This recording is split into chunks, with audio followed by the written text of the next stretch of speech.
Hello everyone and welcome to today's webinar, Trauma Verification's October Q&A web conference.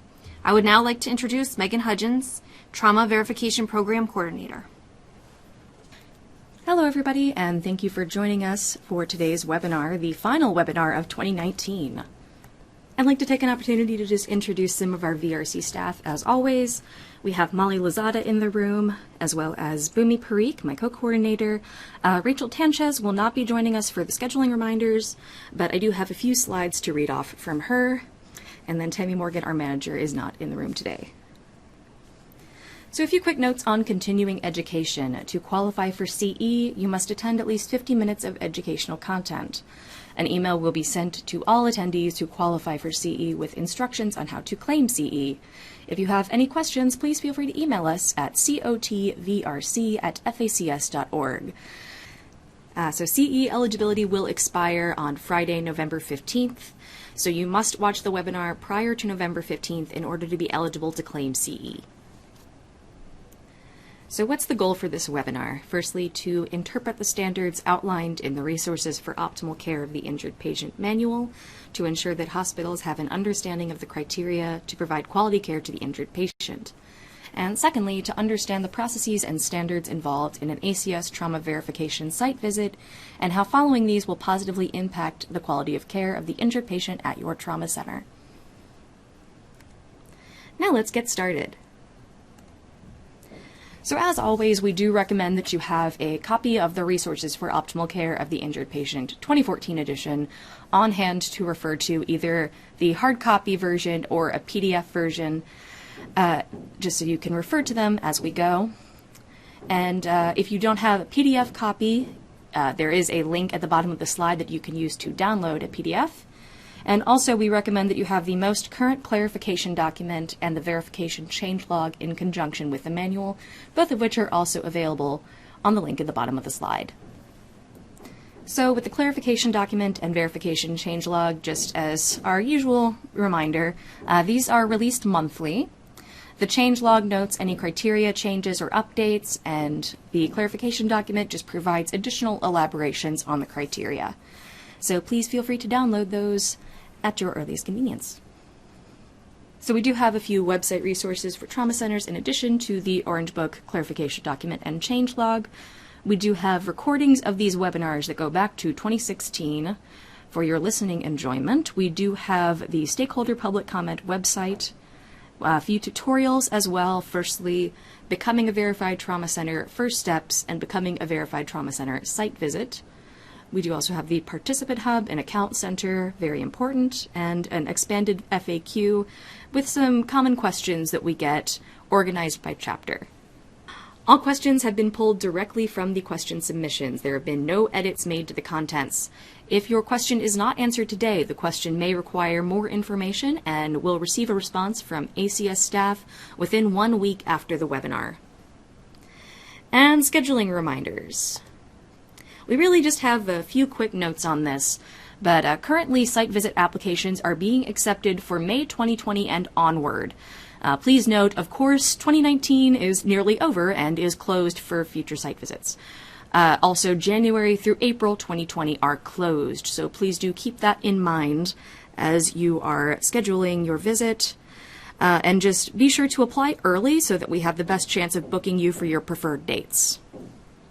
Now, based on the calls we've gotten in the office, I'd say that many of you have probably already heard about this, but to summarize, as of July 1st of 2020, the participation fee for the Trauma Quality Program will change. You can, of course, view a breakdown of the fee structure at the link on the slide, so be sure to review that as you're drawing up your budgets for the next year. We often get asked what your fee covers, so to lay that out for you here, your fee will include participation in both TQIP and VRC, meaning both of those are bundled into the price.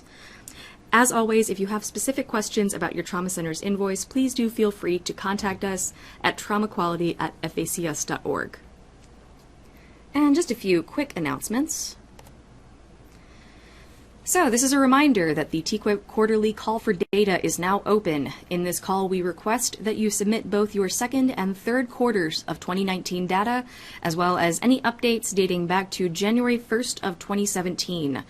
And if you will be submitting data, the deadline for submitting is December 4th, 2019. So speaking of TQIP, if you happen to be attending this year, just as a final heads up to reserve your hotel room if you haven't already, space at the Hilton is of course going to be limited, and any reservations received at this stage of the game are going to be subject to room and rate availability. For more information, of course, feel free to check out the website linked on the slide at facs.org/TQIP meeting. So if you're going to be attending TQIP, I did want to note a few of the pre-conference workshops we'll be having this year. Topping off the list, we have 2 courses that actually tie into one of our verification criteria. Those are the AIS 15 and Injury Scaling course through the Association for the Advancement of Automotive Medicine, and the ATS Trauma Registry course through the American Trauma Society. Now, as you probably are aware, CD 15.7 mentions these courses specifically, wherein the trauma registrar must attend or have previously attended this injury scaling course and the ATS registry course, or an equivalent through the state.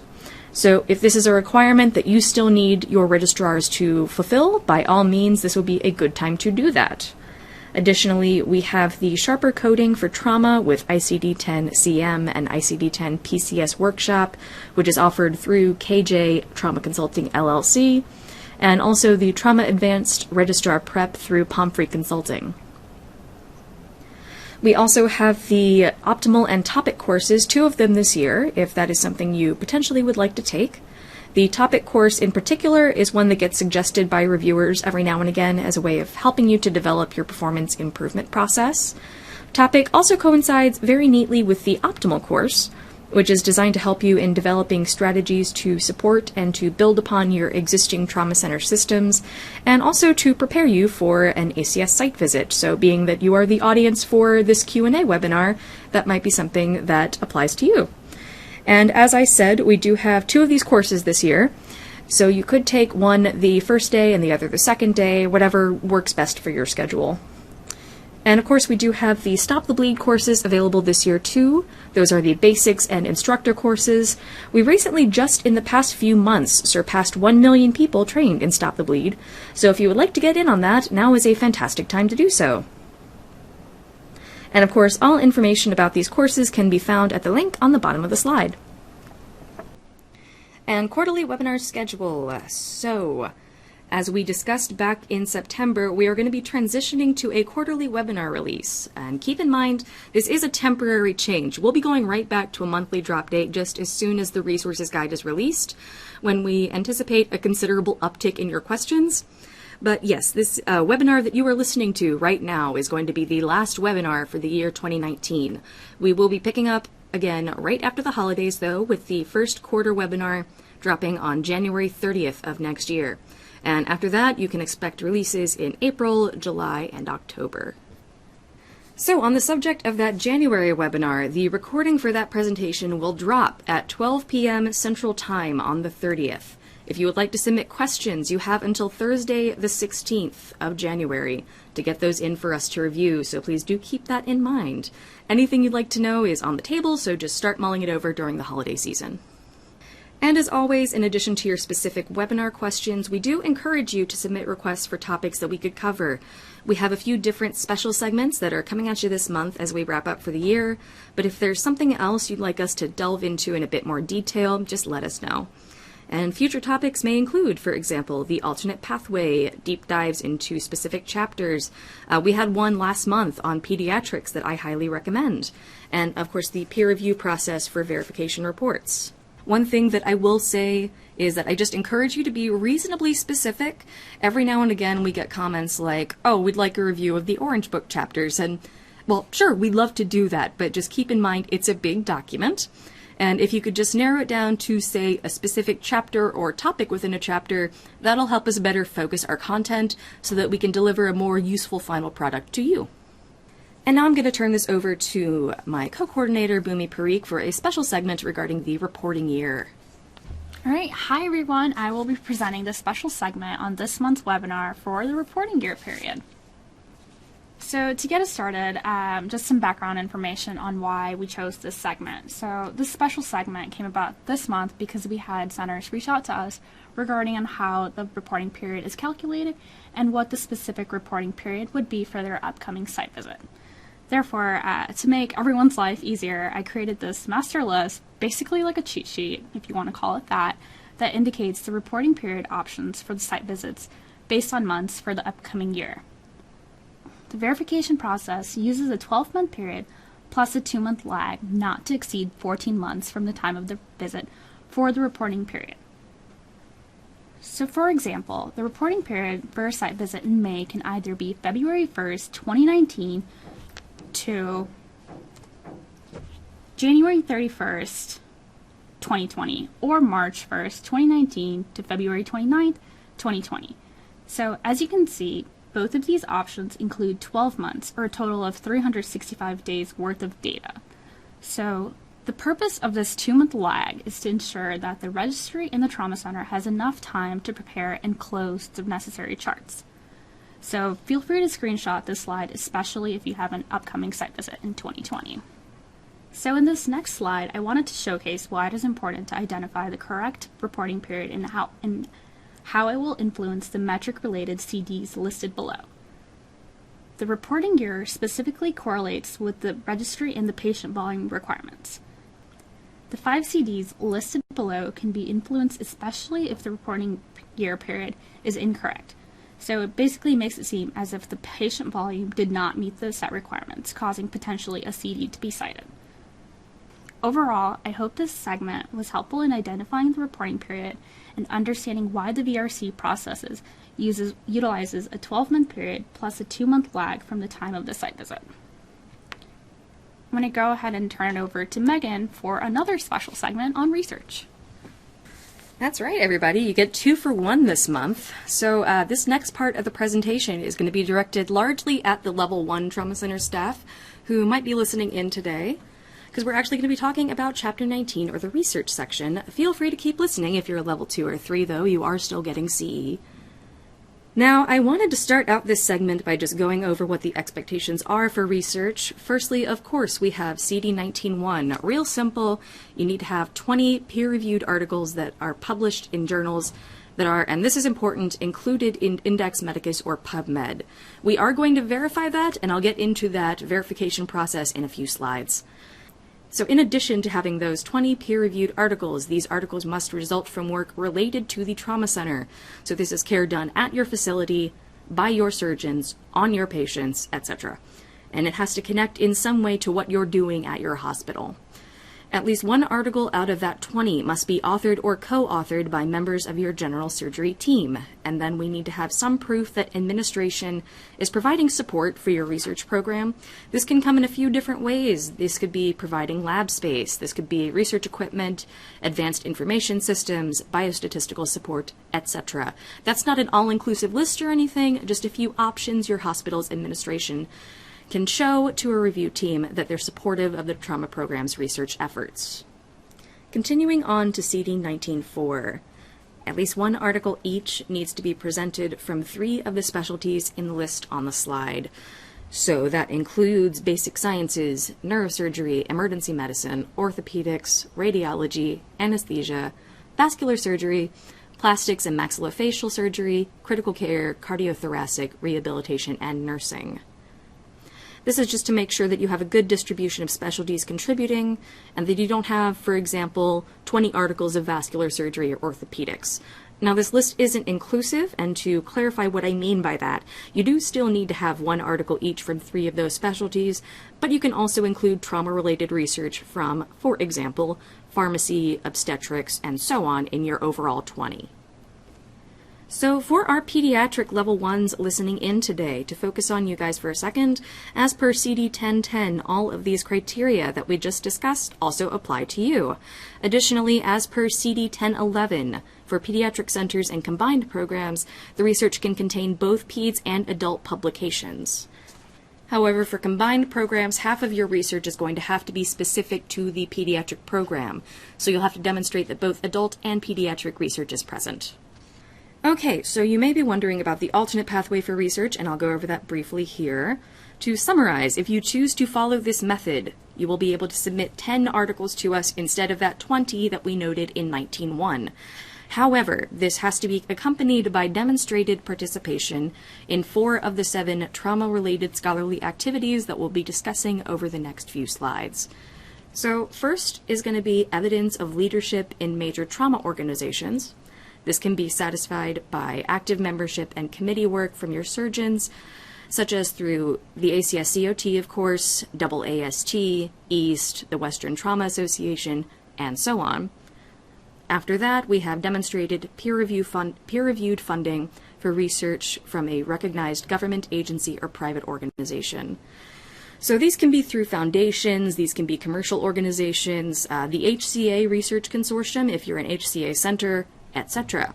Some outside organization that is providing you funds for your research is basically what we're looking for here. Third, we have dissemination of knowledge. You can demonstrate this in a bunch of different ways, such as publishing book chapters, technical documents, articles, and so on. Fourth, we have display of scholarly application of knowledge as evidenced by case reports or reports of clinical series in journals included in Medline, pretty self-explanatory. You can also have a surgeon participating as a visiting professor or an invited lecturer at a national or regional trauma conference. So they can also, as we note in the sub-bullet, be a guest lecturer at another trauma center to present research there.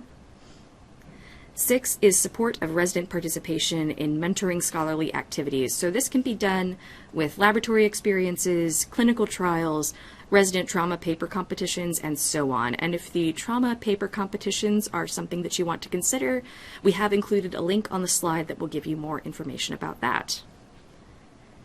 And lastly is mentorship of fellows, which would be evidenced by the development of a recognized fellowship in trauma, critical care, or acute care surgery, and through, well, the mentorship of fellows that are participating in those kinds of fellowships. If you have any questions about what may or may not count for any of these, by the way, feel free to ask. We're happy to go into more detail as needed. So let's talk a little bit about research validation. Now, you may have seen the document screenshotted on the right there. That is our research validation summary form. And you are going to need to fill one of these out for every article that you are submitting for review. If you need a copy, you can find it on the resources repository page, which we've linked on the slide.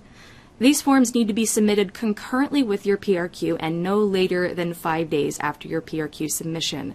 These are processed by our program coordinator, Kendra Marbley, who you may have gotten an email from here or there. Basically, she's going to validate each and every one of those articles' PMID to make sure that they're all accounted for in PubMed as per the requirement for CD 19.1. This is definitely a process that'll take a little time, so just make sure you get those forms into us either when you complete your PRQ or no later than 5 days after. The reviewers are also going to be validating in more depth on site, so just make sure that you have these summary forms present for them to review as well. So as you're assembling your list, you will want to consider what will and what won't meet the criteria. And if you have any questions about specific articles, you can feel free to ask us directly. But as a general guideline, this is what you'll need to avoid. So of course, you won't be including any research that wasn't related to trauma. The intent of the requirement is, of course, trauma-specific research, so it should connect to the care of trauma patients in some way. Case studies are another one that comes up a lot as something to avoid. Additionally, we have research that includes your patient data, but wasn't co-authored by any of your clinicians. So you should still have staff at your center that are involved in that project.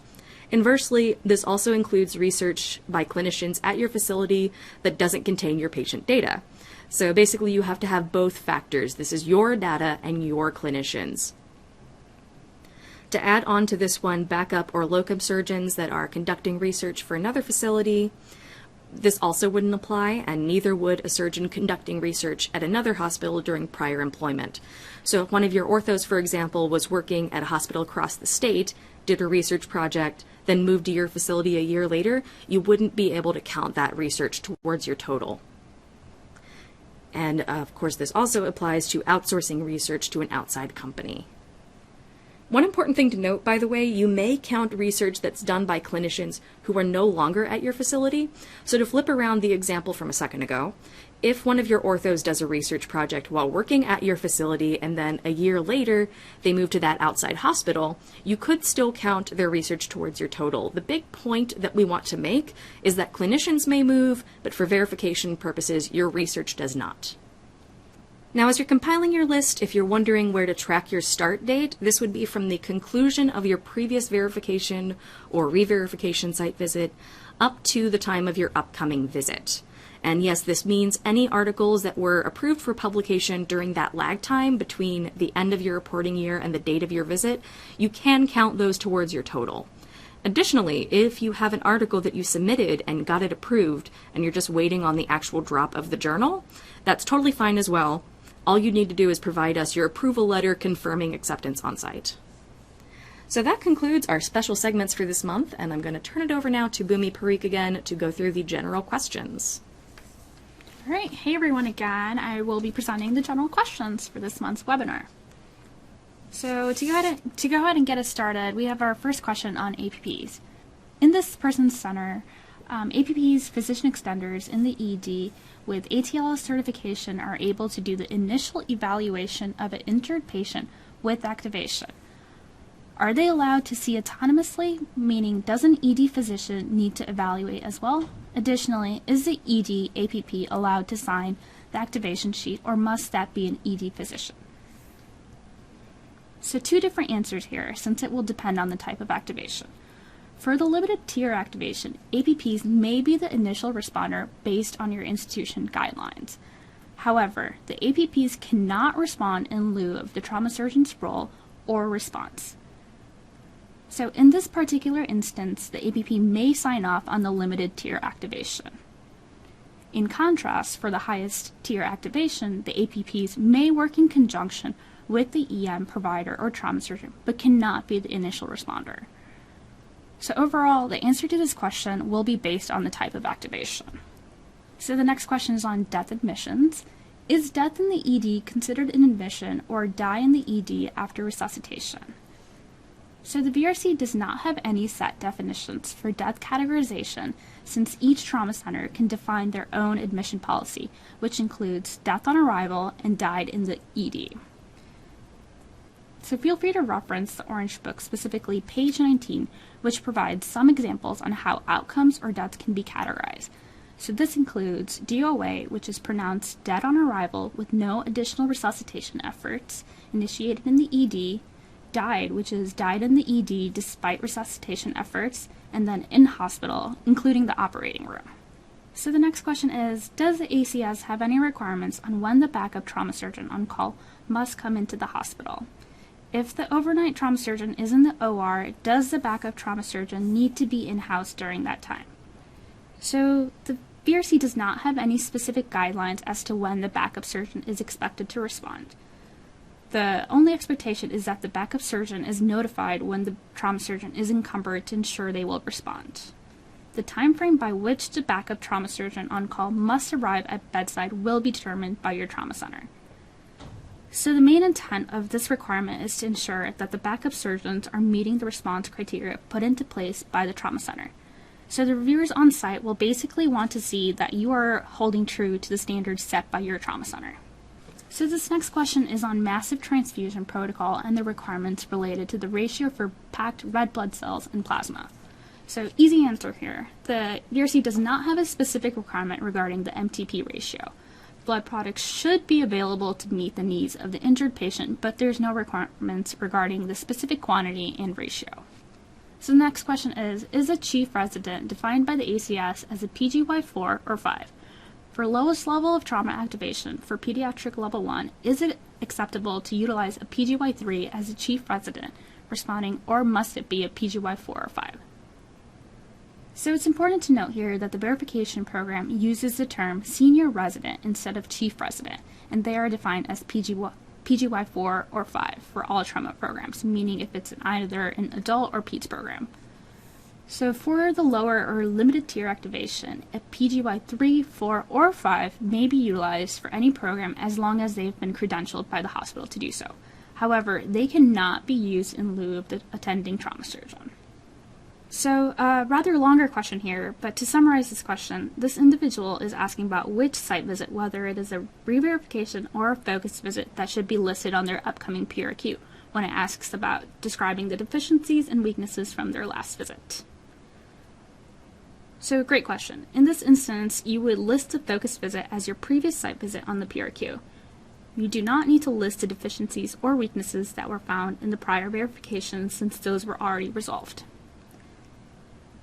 Also, just wanted to note that we have changed from using the term weaknesses to opportunities for improvement. In addition, the reviewers will receive a copy of the initial re-verification visit or verification visit report, as well as the focus report as a reference. So another rather longer question, but to summarize this question, this individual is inquiring about the death classifications that was used several years ago, which classified deaths as non-preventable, potentially preventable, and preventable, and how it translates to the current death classifications that are used.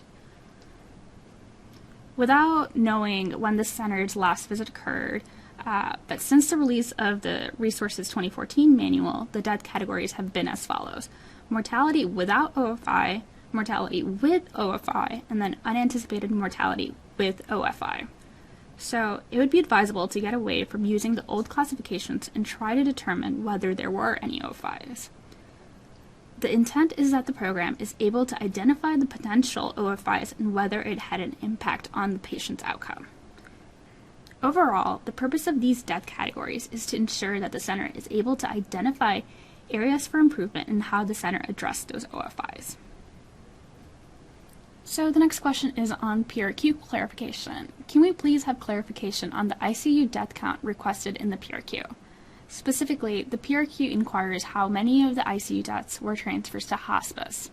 Because of how these are captured in the registry, hospice dispositions are not considered patient outcomes of death. However, if for this question we include hospice dispositions as deaths, all other death counts in the PRQ will not coincide. So for verification purposes, please list the number of hospice patients who did not die but were transferred. Many programs will leave this text field blank because of how these questions are captured in their registry. So it is definitely acceptable to leave it blank if needed. So we had two similar questions here. The first question is about trauma surgeons' response times, especially when the patient gets activated after arrival. The trauma surgeons arrive to the patient within 15-minute notification time, but it looks as if they are not timely because they are not at the bedside within the first 15 minutes of the patient's arrival. This individual is asking if the trauma surgeon's response time is considered timely or not, and if there is a way to document this in the registry. The second question is similar and provides two additional scenarios.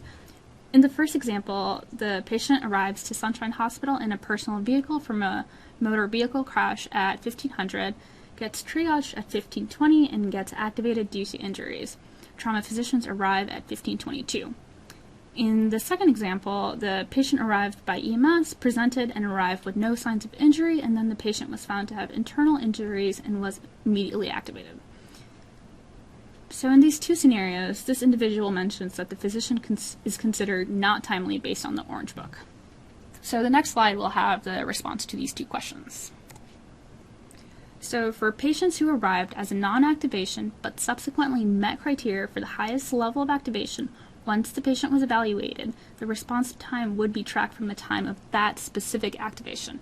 This means that the attending trauma surgeon would be in compliance as long as they are arrived at bedside within 15 minutes of that highest level of activation.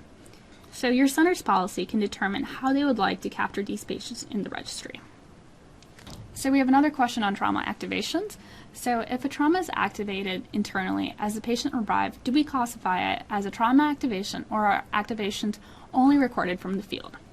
All activations that meet trauma activation criteria, whether they were called from the field or at the hospital, should be classified as such. Correct. So the next question is, in our ED, the ED board-certified physicians are not required to stay current in ATLS. Therefore, our trauma resuscitations can sometimes be inconsistent when run by an ED physician. To fix this, we've proposed a trauma APP who is required to stay current in ATLS, be the team lead in these resuscitations, since the APP is in-house 24/7 and the surgeon is not. The trauma surgeon performs assessment and procedures along with the ED physician. Is this an acceptable solution to providing consistent resuscitation, or does ACS make another role recommendation for trauma activation roles? So yes, this method would be acceptable for the limited tier of activation since the APP may be the primary responder, but cannot take the place of the attending trauma surgeon.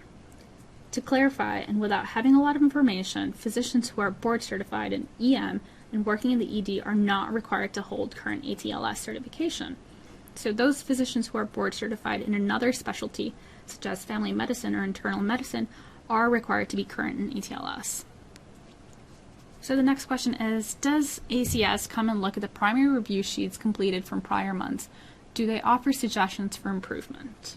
So the review team will be only looking at data from the reporting period. However, the reviewers may ask to see additional data, especially if your center made some kind of change mid-year or mid-cycle. The reviewers can provide additional suggestions and opportunities for improvements if there's a particular item that your center needed assistance with. For example, if your center developed geriatric guidelines and you wanted some feedback, or you wanted them to look at the PTSD screening guidelines that your center recently developed. These are all possible examples of things that you can review with the review team. During the last call, there was mention of providing copies of physicians' board certifications. This is not listed in the PRQ as a required attachment and is not in the review agenda and logistics document. Is this required? If so, should copies of board certification be provided for all specialties or just surgeons taking trauma call? To clarify, the PRQ has appendices at the end where there are text fields that you will be required to provide the most current expiration dates for providers across all specialties. You should also have proof of their certification available on-site for those who participate in trauma call to present to the reviewers if asked. So the next question is, does ACS look at all the trauma meeting minutes and attendance that you have had since the last verification, and specifically at the peer meeting minutes and outcomes from the meetings, if any? The review team will only be looking at data from the reporting period. However, as mentioned in the previous slide, the reviewers may ask to see additional data or minutes, especially if your center made a change mid-year or cycle. So the last question is, what is the expected time for a definitive IND for open tibia fractures? We have heard 8 and 12 hours, and have also heard that the washout in the ER counts as the IND, which I have heard the opposite. Can you please clarify? So yes, to clarify, washouts in the ER room does not count, as directly cited in the ACS TQIP best practices in the management of orthopedic trauma.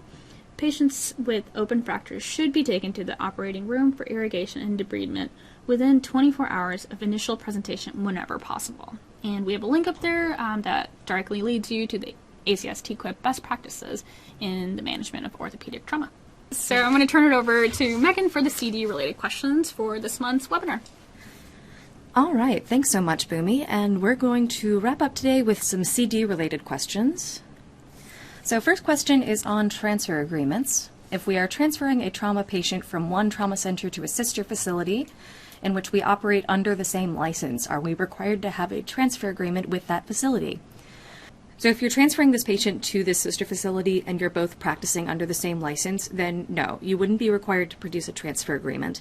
That said, your program does definitely still need to be tracking those patients who are transferred out and monitored through the PIPS process. So even if you don't have that formal written agreement with that hospital, we do still want to ensure these patients are being evaluated as transfers. And this question is on activation response, CD 514.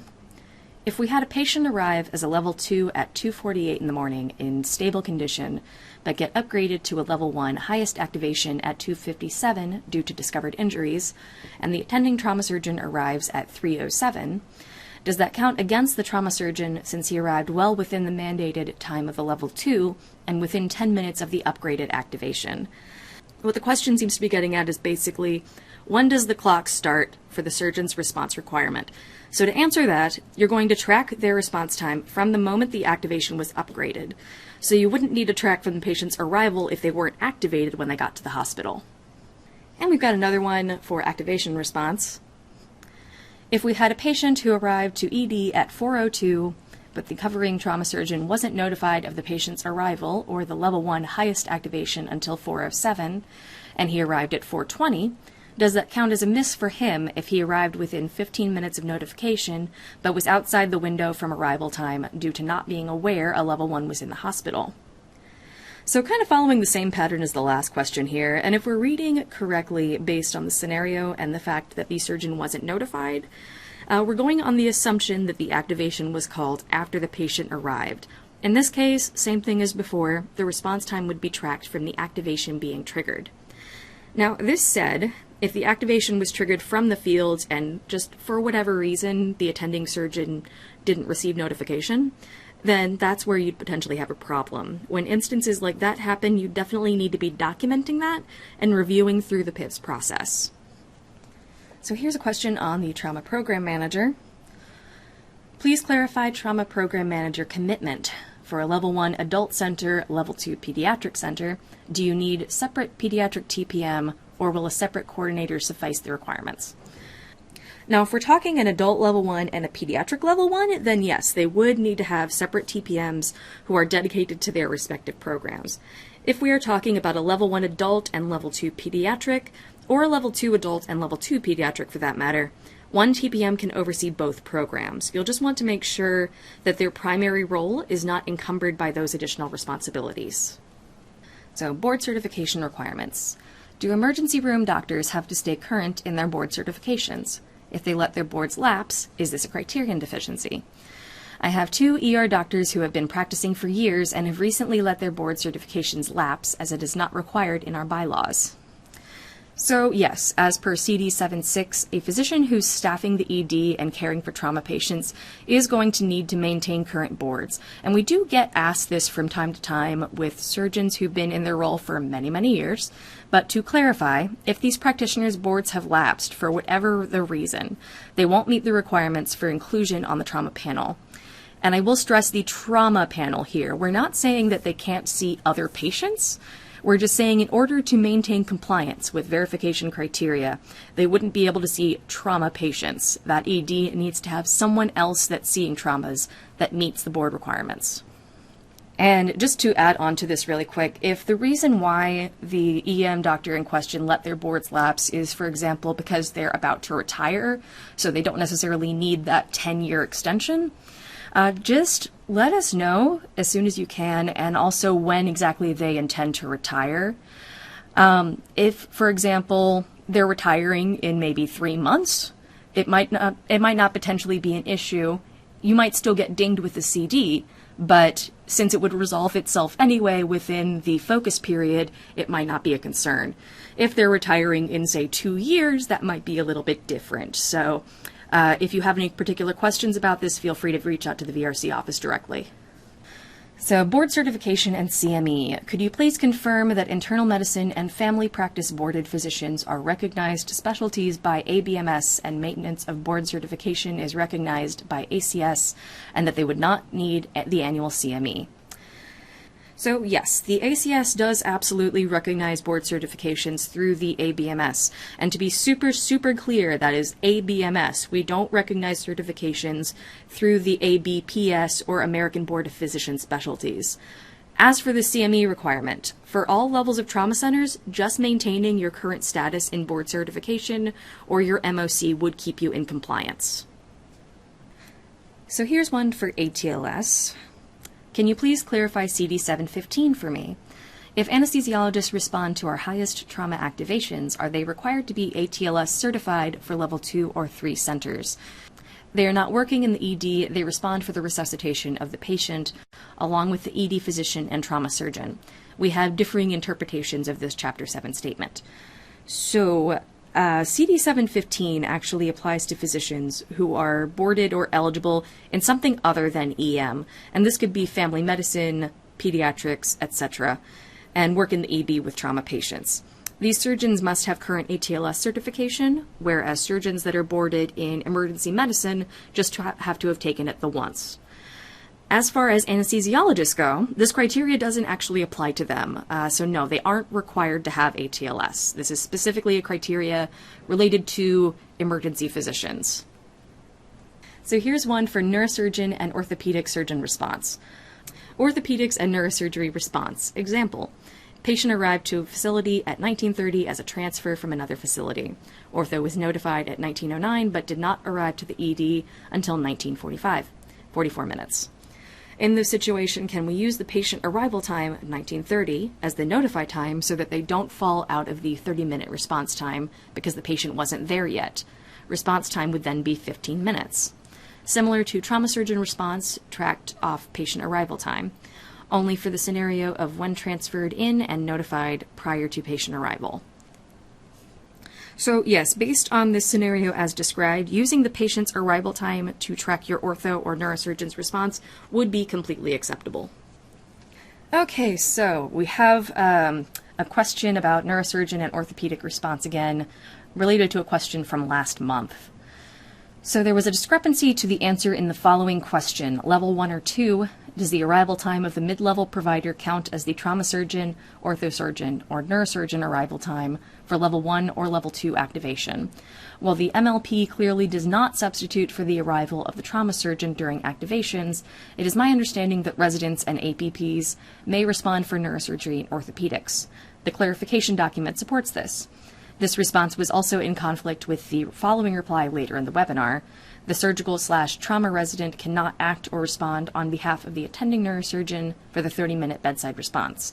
It may be either the attending neurosurgeon or the neurosurgeon resident or APP. I believe per the clarification document, the same applies to ortho response times. Now, the question that this person is referring to referenced a surgical/trauma resident, which we in the office had interpreted as a trauma surgical resident, so we do apologize for any confusion there. Just to clarify, the ortho or neuro resident, or APP, can certainly respond on behalf of the attending ortho or neurosurgeon in order to meet the 30-minute bedside response based on your institutional guidelines. So yes, that is completely fine. And here's one for ICU response. Is there a specified response time for 1160 related to the timeliness of the ICU team? We were thinking it was either 15 minutes or 30 minutes at a level 1, but couldn't find confirmation in the book or clarification document. So we don't actually have a defined response time for timely. This is one of those things that we leave up to you. Whatever your institution defines as such, those are the times that you'll want to monitor through the PIPS process, and that's what the reviewers are going to be taking into consideration. Also, it wasn't part of the question, but we do have definitions for a few other terms that come up a lot. We do define immediate as 15 minutes and promptly as 30 minutes. All right, here's one for APPs and ATLS. If an APP assists with minor laceration repair or splinting of an extremity, but is not involved in the actual assessment and resuscitation of a trauma patient, do they need ATLS? So no, they would not be required to hold current ATLS certification. As per our standards, APPs who participate in the initial evaluation of the trauma patient must demonstrate current certification as an ATLS provider. And we do further clarify that APPs that are clinically involved in the initial evaluation and resus during the activation phase are required to have current ATLS certification. This would therefore include ED and trauma APPs. If the APPs are acting as a scribe or entering orders, however, they are not required to have ATLS. So here's one for OPPE for APPs. In reference to CD 1187 that states that all mid-level providers involved in the care of trauma patients must undergo credentialing and OPPE with a TMD involved, is this in reference to all specialties or just a select group of specialties: trauma, neurosurgery, orthopedics, emergency medicine, and anesthesia? So an OPPE has to be conducted for all specialties that are caring for trauma patients. So yes, to answer your question, this would include all the specialties that you listed. While the TMD does need to have some sort of oversight or sign-off on the evaluation, since this does directly relate to the care of trauma patients, the OPPE and credentialing would be conducted by the director of each respective specialty. So the TMD doesn't need to conduct all of the OPPE across all specialties. Here's one for alcohol screening. Can a positive blood alcohol be considered a positive screening for ESPRIT purposes, or does another screening tool need to be utilized? So yes, patient's BAC is one possible metric that trauma centers can use. And in fact, in the PRQ, where you have to provide cutoff scores for the various screening methods, BAC is listed as one of them. So that's certainly one you can use. You wouldn't need to use an alternate screening method. on top of that as well. And for alcohol screening again, is substance abuse screening required for level 3 trauma centers? And does the Audit C meet alcohol screening requirements for level 3 trauma centers? So in response to the first question, yes, all trauma centers must conduct an alcohol screening for at least 80% of your trauma patients. That said, to focus in on level 3s for a second, only level 1 and 2 trauma centers are required to provide an intervention for all patients who screen positive. This isn't a requirement for level 3s. That said, we do certainly encourage you to conduct an intervention on all patients who screen positive. So it is certainly highly encouraged. And in response to the second question, screening can be conducted in a number of ways, and this includes Audit C. And this one also has an entry in the PRQ for you to provide a cutoff score. And one more on alcohol screening. Related to CD 18.3, universal screening for alcohol use, etc., the clarification document states any patient with an altered mental status and deaths should be excluded from the denominator as these cannot be considered participatory. Will you please clarify if this applies to patients who present with altered mental status initially, but then later have improved mental status and would be considered able to participate from a neurologic standpoint, i.e. if they were intoxicated with an altered mental status initially, but who have normal mental status the following day? So we don't expect trauma centers to retest for patients whose mental status changes over the course of care. If you attempted to provide it once and they weren't participatory, we don't expect you to wait around for them to become participatory. So if the patient cannot be considered participatory at the time the test was administered, this won't need to be counted towards your 80% requirement. And just a few questions before we leave today on CME. So here's one on MOC. Is a letter from a specialty board with verification of fulfillment of all requirements of MOC with a date of expiration sufficient to demonstrate board certification, or do we actually need a copy of the certificate? So yes, an official correspondence from a specialty board that's indicating compliance with the MOC, including an expiration date, will be sufficient to meet the requirements. And just as a note, so we can keep consistent terminology here, some boards have moved from using the term MOC to continuous certification, so whichever one applies to the board in question. And another one for CME for level 3s. For a level 3 facility, do we have to show proof of trauma-related CMEs for the liaisons or just the TMD? So there are actually no CME requirements for level 3 trauma centers. So you would not need to provide CME documents for any of the liaisons or the TMD. And with that, I'm actually going to turn it over to Molly for a quick update on resource manual chapter revisions. Hi everyone. I know I've been given an update at the end of these webinars, and while I know a lot of you are concerned with some of the changes that have taken place with the NTDS inclusion criteria that was going to go into effect January of 2020, I just want to let everyone know that I have been aware of those changes, our VRC chairs as well as our medical director, and hopefully we'll have more information to report out and how best we can help trauma centers that may be impacted by that change. So with that being said, someone had submitted a question which we have are going to assume that we're referring to the optimal book, and as everyone knows, we are still in the revision process. We're still working on those chapters. We're almost done. I can truly say that we're close to the end. We're not where we are to release or launch a book in January of 2020. Sorry to say that, because there's a lot of things that go into place with revising this new manual. And just for some of you folks that are concerned with possibly a site visit coming up and how, if we should release a book in the next year, God willing, how would that impact the trauma center? Please note that we take it very seriously, and we will not be expecting any trauma center to meet those standards in the next year or so. So again, there is going to be a grace period where, should we launch this book, say July of 2020, there's going to be well over a year for trauma centers to read over the book, understand the standards, implement standards if there were any changes to that.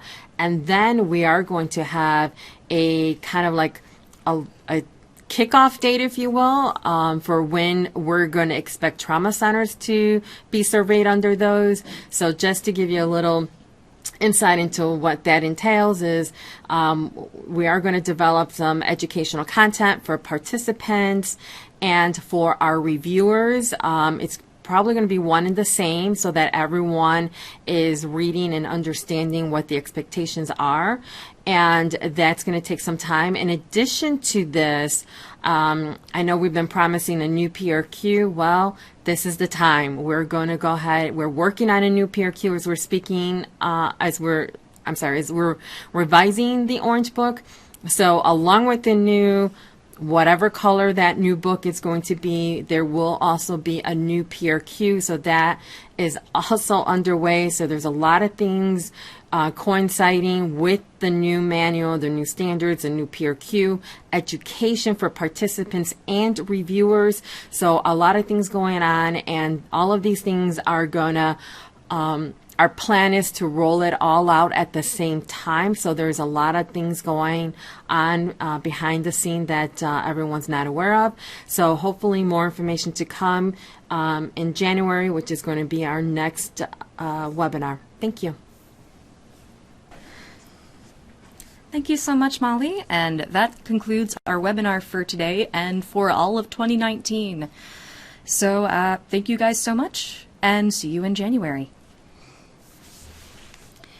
Thank you, Trauma Verification staff, and thank you everyone for attending today's webinar, Trauma Verification's October Q&A web conference. If you have other questions, please contact cotvrc@facs.org. On behalf of Trauma Verification and our presenters, thank you for joining us today, and have a great rest of your day.